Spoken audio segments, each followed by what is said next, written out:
Hi mga beshi, pumunta po pala yung pinsan ko kasi magbablog daw po kami. Yan po yung pinsan ko na si Jasmine. Yan, pass forward po pala. Dito na po pala kami sa bahay ng tinitirahan po dati ng pinsan namin na si Chloe. Pupunta po pala kami dyan, itutur po namin kayo sa lupa namin.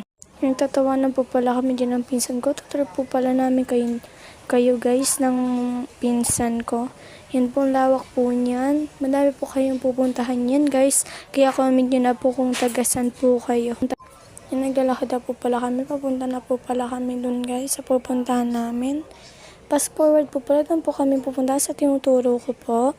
Po pala kami pupunta ng pinsan ko. Fast forward po uli. Yan, dito na po kami sa Manukan. Naglalakad na po pala kami sa pupuntahan namin. Punta po kami ng Kalamansian. Kukuha po kami dalawa ng pinsan ko. Yan po, kumukuha na po pala ako niya. Wala pa po pala ako makuha niyan guys kasi ang liliit niya na talaga guys. Yan, may nakita naman ako kasi maliit pa yung papakita ko sa inyo guys. Kung gaano siya kaliit yung nakuha ko. Yan, diba ang liit. Fast forward po pala, dalawa na po pala yung nakuha ko. Dalawa lang yan guys. Yan, naghanap pa po pala ako niya. Lumipat pa po pala ako sa kabila guys. Maghanap din po pala ako sa kabila. Muntik na po ako maano dyan ng manok guys.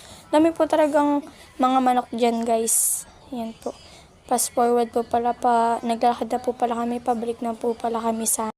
Yan po yung pinsan ko.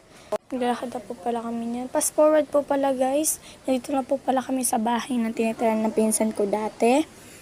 Yan, pauwi na po pala ako niyan. Naglalakad na po pala ako niyan guys. Bye bye po.